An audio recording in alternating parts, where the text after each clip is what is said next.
안녕하세요. 음악심리상담사 과정을 맡게 된 음악치료사 임재영입니다. 여러 수강생들과 함께 한 학기를 음악에 대한 우리 고민을 해볼 수 있게 돼서 참으로 감사합니다. 설레이는 마음을 갖고 왔습니다. 왜냐면 다 제가 갈 수는 없고 이제 여러 수강생들이 이곳에서 열심히 공부하셔가지고 많은 곳에서 나누는 수업을 하실 수 있다는 그런 설레임을 갖고 왔습니다. 우리 한 학기 열심히 해봅시다. 자, 그러면 오늘은 첫 시간으로 음악 치료의 정의에 대해서 한번 같이 나누어 보겠습니다. 음악과 치료가 만났다는 것부터가 조금 말이 생소할 수가 있습니다. 그런데 음악은 예술적인 분야고 치료는 좀 과학적인 분야입니다. 자, 그러면 음악 치료란 과연 무엇인가 라고 정의할 때 우리가 음악 교육을 많이 생각할 수 있습니다. 음악 교육은 일단 어떤 인지적인 거, 음악 교육과 음악 치료의 차이를 간단히 말하면 어떤 이제 목적성이죠. 물론 음악 교육도 목적을 가지고 아름다운 곡을 연주하고 이제 그 만든 작곡자의 의도에 따라서 표현도 하고 거기에 내 감성을 넣기도 하고 하는 그런 목적이 있죠. 그렇지만 이제 음악 치료는 음악과 치료가 만났기 때문에 목적이 좀 다릅니다. 음악 치료는 정말 말 그대로 음악 치료적인 목적을 가집니다. 그래서 우리의 정신과 신체 건강을 복원 및 유지시키며 향상시키기 위해 음악을 사용하는 것입니다. 여기서 가장 중요한 단어는 복원, 유지, 향상이라는 단어입니다. 음악 치료를 받을 수 있는 대상을 먼저 간단히 말씀을 드리면 음악 치료는 꼭 치료라고 해서 아프거나 기능이 안 좋은 사람들만 받는 것은 절대 아닙니다. 뭐 누구나 받을 수 있고요. 뭐 어르신도 받을 수 있고 아동도 받을 수 있고 장애 아동도 받을 수 있고 건강한 어르신들도 받을 수 있고 주부들도 받을 수 있고 요새 뭐 우울해서 굉장히 우리나라에도 우울증에 대한 상황이 굉장히 심각한데요. 우울감을 갖고 있는 분들한테도 좋고 또 중독이라던가 하여튼 뭐 알코올 뭐 여러 가지 어려움을 겪고 있는 분들도 음악 치료의 대상이 될 수가 있지만 그렇지 않은 건강한 분들도 그러니까 스트레스 차원에서라던가 다 받을 수 있는 게 음악 치료입니다. 그런데 중요한 거는 음악 치료는 잘 훈련된 음악 치료사가 어떤 목적을 가진다는 것을 다시 한번 말씀드리고 싶습니다.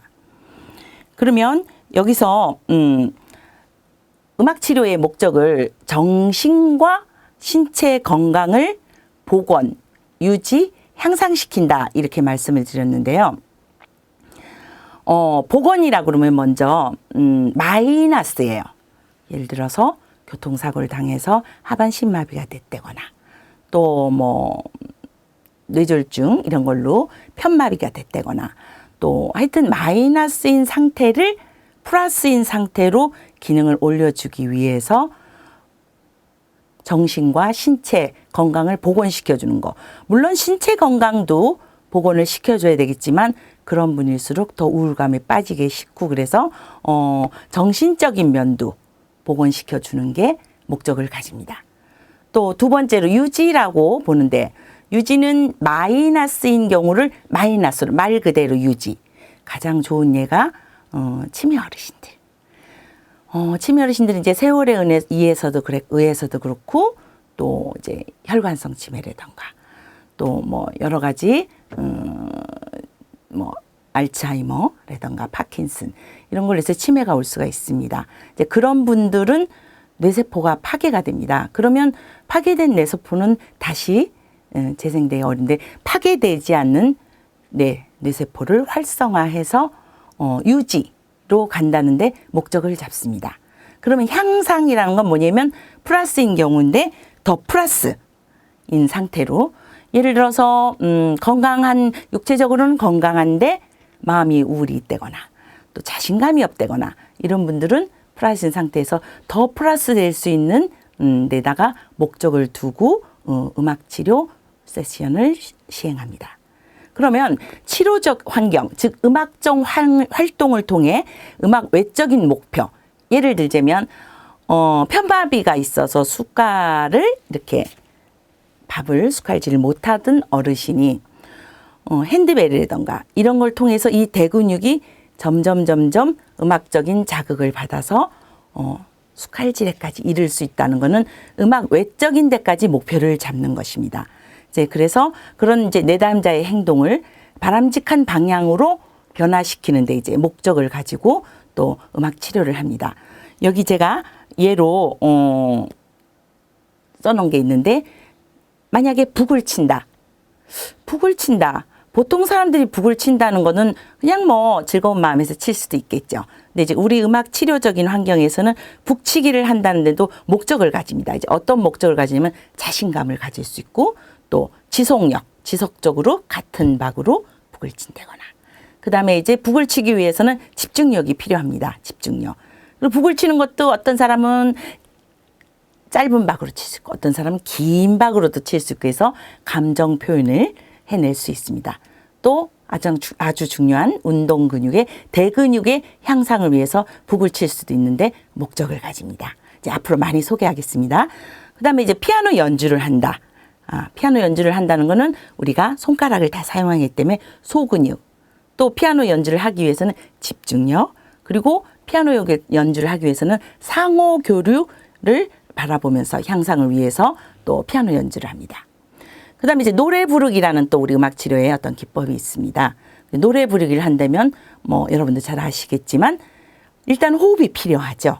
그러려면 발성법에 영향을 줄 수 있고 또 노래를 하다 보면은 슬픈 노래를 부를 때는 슬픈 감정을 가지고 자기 표현을 하고 즐거운 노래를 부를 때는 또 즐거운 마음을 가지고 자기 표현을 할 수 있어서 자기 표현력에 또 향상을 가져다 줍니다. 음악은 굉장히 주관적입니다. 주관적인 분야고 치료는 객관적인 분야입니다. 이제 이게 두 개가 만났는데 음악은 이제 창의성을 필요로 하죠.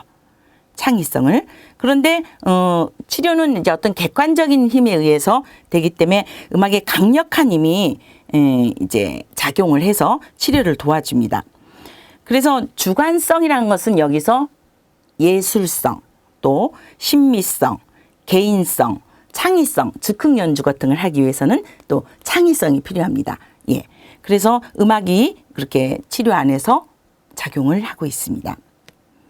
자, 그러면 이제 음악 치료를 하는데 저희가 어떠한 이제 체계적인 과정이 필요합니다. 거기에 대해서 설명을 해보겠습니다.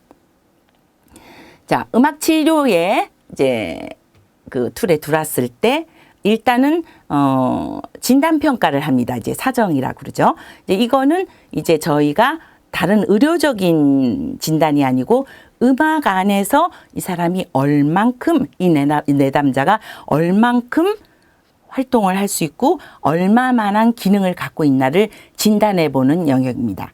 굉장히 중요한 부분입니다. 그래서 이분이 어느 정도 음정을 낼 수 있나, 어느 정도 호흡을 할 수 있나, 또 어느 정도 대근육을 가질 수 있나, 올릴 수 있나, 어느 정도 또 소근육에 힘이 있나, 이런 진단을 해야 되는 게 여러 가지를 가지고 또 청각 부분도 그렇습니다. 청각 상태가 어느 정도인지도 진단해야 되는 굉장히 중요한 부분입니다. 그러면 이제 일단 이 내담자에서 이제 진단을 하고 나면은 이제 치료 계획을 짭니다. 치료 계획을 짜는데 예를 들자면 어머니가 굉장히 산만한 자폐 아동을 데리고 와서 이제 처음에 치료사와 상담을 합니다. 그러면 어머니는 이 음악 치료를 통해서 저 아동이 무엇이 달라지기를 바랍니까? 하고 이제 치료사가 질문을 하고 상담을 합니다. 그러면 우리 아이가 조금만이라도 좀 앉아 있었으면 좋겠습니다. 라는 말씀을 해요. 참 아이러니한 얘기죠. 그 친구들은 자폐의 특징 자체가 한 자리에 앉아있기도 힘들고 상동 행동도 힘들고 또 ADHD 친구들 같은 경우도 굉장히 그걸 힘들어합니다. 그러면 이제 어머니께서 그 얘기를 하시면 치료사는 예를 들어서 한 10회기 음악 활동을 통해서 치료 목표가 치료 계획이 5분간 이 아동이 자리에 앉아있기가 치료 계획에 들어갑니다. 그거를 목표로 그 계획을 짜고 그 목표를 향해서 음악적인 여러 활동을 합니다. 그래서 실시를 하다 보면은 이 친구가 어느덧 악기를 만지려고 악기를 연주하려고 또 5분간 앉아있는 결과를 낳게 됩니다. 예, 그래서 그게 음악이 주는 힘이죠. 그래서 이 친구가 과연 그걸 잘 실행해냈는지를 확인해 보는 데서 한 세션이 끝나고 목표 달성을 하는데 자, 끝나지 못했다. 그러면 다시 치료 계획을 잡습니다. 잡아서 다시 실시랑 예를 들어서 이 친구가 좋아하는 악기가 북이었는데 북으로는 5분간 앉아있지를 못했다 그러면은 다른 악기를 쓴다거나 아니면 노래 부르기를 한다거나 해서 다른 계획을 짜서 실시를 해서 다시 적용을 해서 또 확인을 하는 그런 과정으로 넘어갑니다. 그래서 다시 말씀드리면 음악 치료는 잘 훈련된 음악 치료사가 정신과 내담자의 정신과 신체 건강을 복원, 유지, 향상을 시키는데 목표를 잡고 진단, 치료 계획, 실시, 확인 이런 과정을 통해서 치료를 한다는 것을 명심해 주시기 바랍니다. 그러면 우리가 이제 여러 환경에서 음악 치료를 실시할 수 있습니다. 특히 이제 정신과 같은 경우는 요즘은 이제 예전에는 분열이라고 했던 걸 조현증이라고 얘기를 합니다. 조현적인 이제 조현증이 있는 친구들은 좀 현실감이 떨어지는 좀 비정상적인 행동을 하는데요. 그 행동을 이제 정상적인 계절 감각도 잘 없습니다. 그래서 정상적인 행동을 하는데 그런 변화를 갖기 위해서 보다 나은 삶의 질을 위해서 목표를 많이 잡습니다. 그리고 이제 특수교육 현장에서는 이제 결핍뱀 기능, 이제 아까 말씀드린 대로 자리에 못 앉아 있다거나 시선을 못 맞춘다거나 그런 경우에는 이제 결핍된 그런 기능을 이제 적응 행동으로 변화시키는데 목표를 가지고 음악 치료를 실시합니다. 그래서 음악 치료는 어떤 이제 양적인 변화도 관찰될 수 있지만 아까 말씀드린 대로 5분 동안 자리에 못 앉았던 친구가 5분간 이제 자리에 움직이지 않고 앉게 됐다는 그런 양적인 관찰도 될 수 있고 측정할 수 있고 또 행동의 변화를 갖다 줄 수도 있습니다. 그렇지만 또 중요한 거는 질적인 변화, 이제 내면적인 이제 변화를 말하는 거죠. 참 보이지 않죠. 그렇지만 음악 치료는 분명히 내면적인 발전을 가지고 내면적인 변화를 가져다 줄 수 있습니다. 자존감이 낮았던 친구가 음악 치료 세션 안에서 자기 스스로 한 곡을 연주해 본 거에 대해서 굉장히 성공한 기쁜 경험을 갖는다거나 또 우울감에 빠졌던 분이 자기의 내면을 바라보고 나서 우울감에서 자기 상처를 재경험하고 안전한 음악적인 환경 안에서 재경험을 하고 우울감을 바라볼 수 있는 힘이 생겼다거나 이렇게 질적인 변화를 가져올 수가 있습니다. 자, 그러면 이런 음악이 인간에게 끼치는 영향에 대해서도 저희가 좀 짚고 넘어갔으면 좋겠습니다. 첫 번째로 음악은 너무나 잘 아시지만 생리적 반응을 가져다 줍니다. 혈압, 맥박의 속도, 호흡, 피부 반응, 뇌파, 그리고 근육 반응. 미국 이제 요양원 같은 데서는 이 음악 치료가 다 정기적으로 들어가 있고 음악 치료사들이 다 상주를 합니다.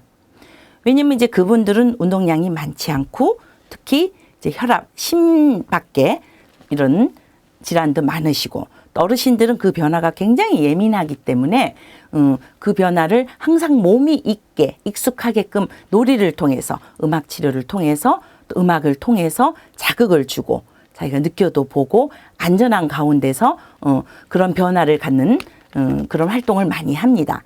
그래서 그 자기 몸에 대해서 몸이 알고 있고 몸이 익히게끔 생리적 반응을 그걸 음악 치료를 통해서 하고 근육 반응도 달라집니다. 많은 연구에 의해서 이거는 이제 발표된 얘기인데요. 근육 반응도 저희가 적절한 음악을 가졌을 때 하고 물론 이제 물리 치료를 해서 근육이 달라질 수도 있지만 음악을 통해서 못 걷던 분이 음악을 통해서 한 발씩 한 발씩 걸음을 옮겨갈 때는 정서적으로도 그렇고 심리적으로 정서적으로도 그렇고 기능적으로도 훨씬 효과를 낸다는 것을 많이 연구가 나와 있습니다.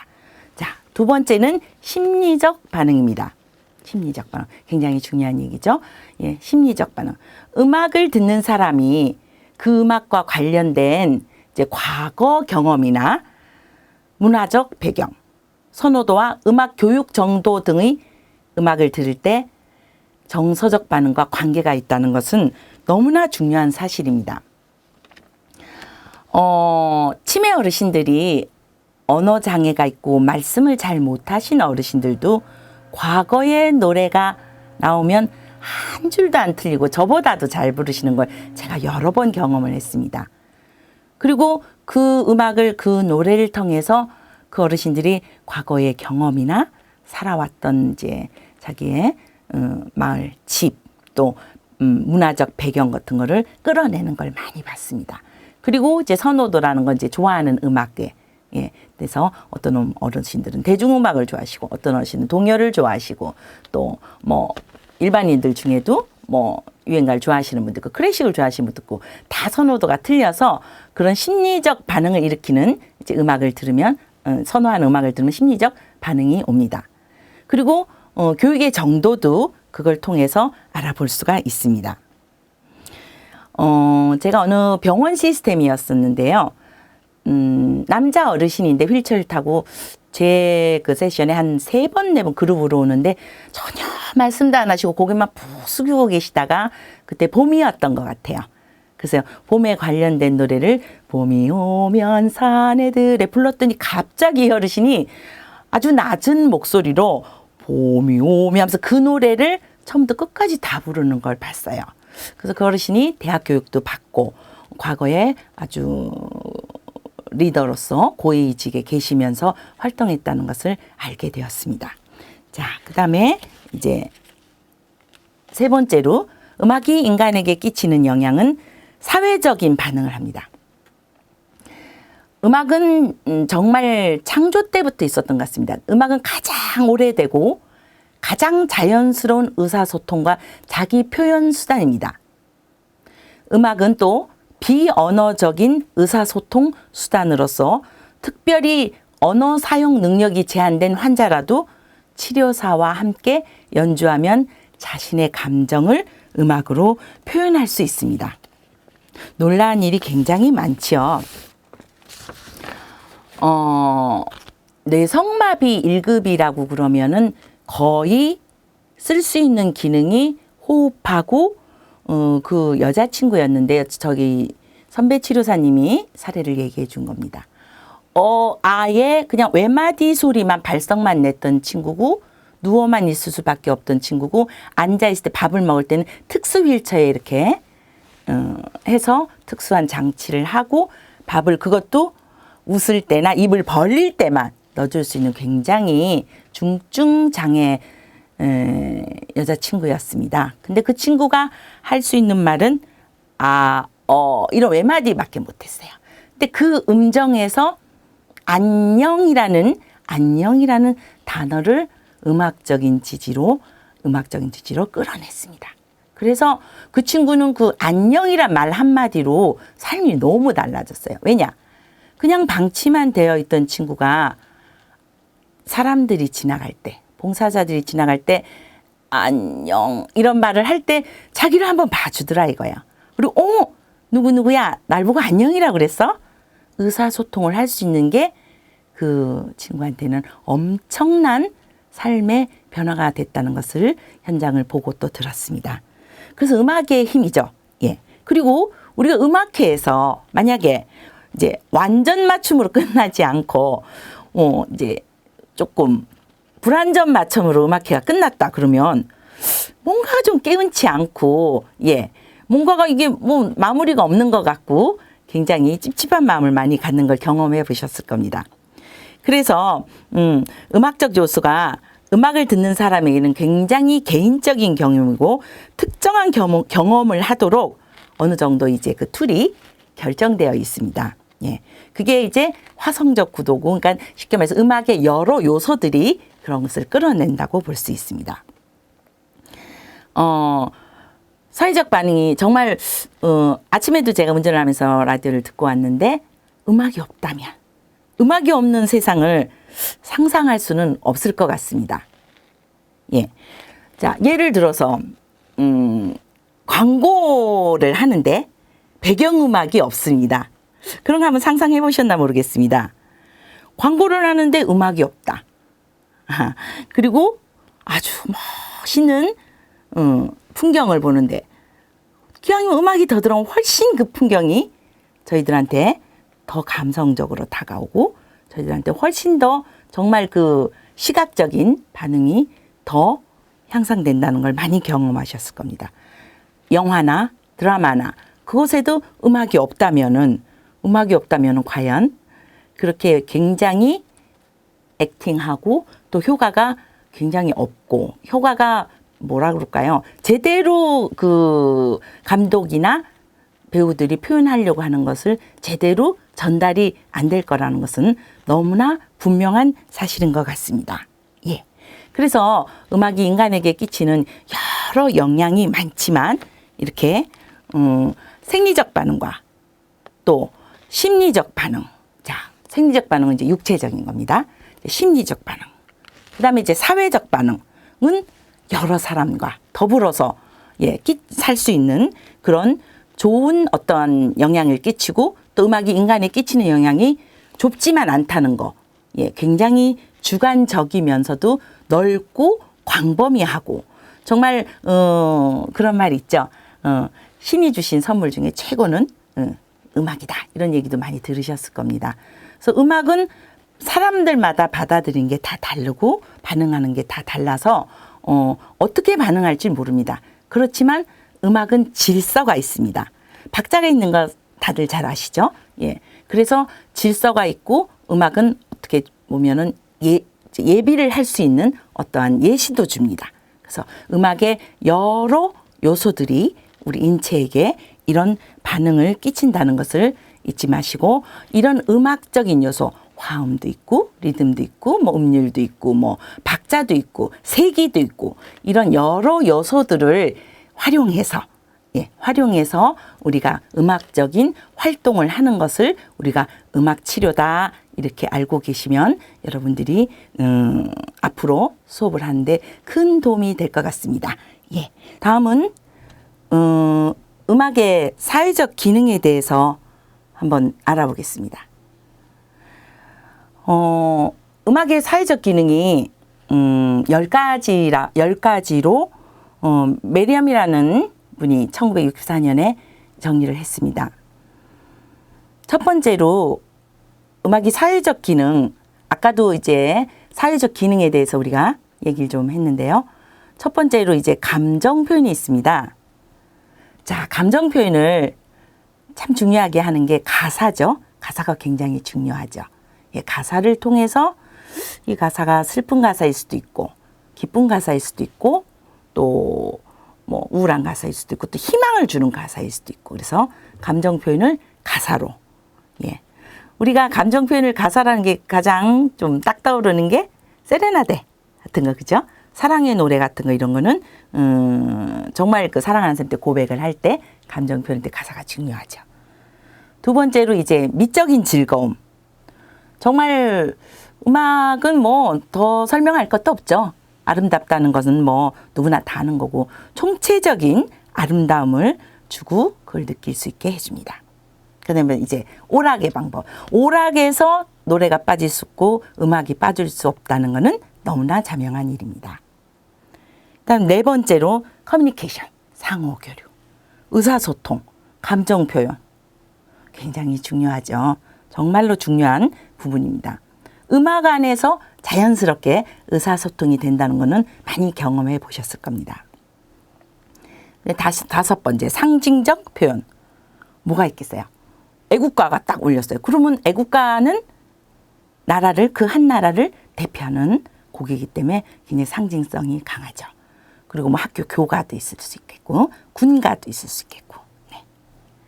그 다음에 음악이 사회적 기능 중에는 또 신체적인 반응을 합니다. 신나는 음악 들으면 뭔가 조금 벌써 몸이 움직여지고 머리가 움직여지고 발이라도 한 번씩 까딱까딱하게 하는 게 굉장히 그 음악이 저절로 우리의 신체를 반응하게 해줍니다. 그 다음에 7번째로 사회적 규범을 제시합니다. 예를 들어서 동요 중에 학교종이라는 노래. 학교 안에서 동요라는 거. 예, 교육적인 차원에서 어떤 규범을 제시해 주죠. 그 다음에 사회기관과 종교의식의 확인. 우리가 찬송가를 부른다거나 또 찬불가를 부른다거나 예, 또 사회기관의 어떤 단체 노래를 부르는 거 예, 이런 것들이 모두 이 부분인 것 같습니다. 그 다음에 사회와 문화와 연속성의 기여. 자, 굉장히 중요한 얘기인데 캐롤, 또 민요 뭐 이런 것들이 다 사회 문화와 연속성에 이제 기여하는 음악의 부분입니다. 10번째로 사회 통합에 기여를 하죠. 제일 여러분이 딱 생각나는 거 사회 통합, 응원가 같은 거. 우리가 월드컵 때도 그렇고 또 실내화 같은 것도 그렇고 교회 성가 때도 단체가 모여서 통합. 그리고 뭐 어떤 합창단 같은 데도 이제 그런 활동도 거기에서 음악 활동하는 것도 사회 통합에 기여한다고 볼 수 있습니다.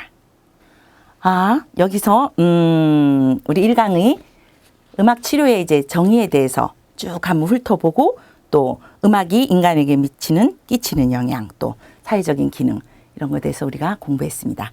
자, 그러면 우리 2강에서 뵙겠습니다. 감사합니다.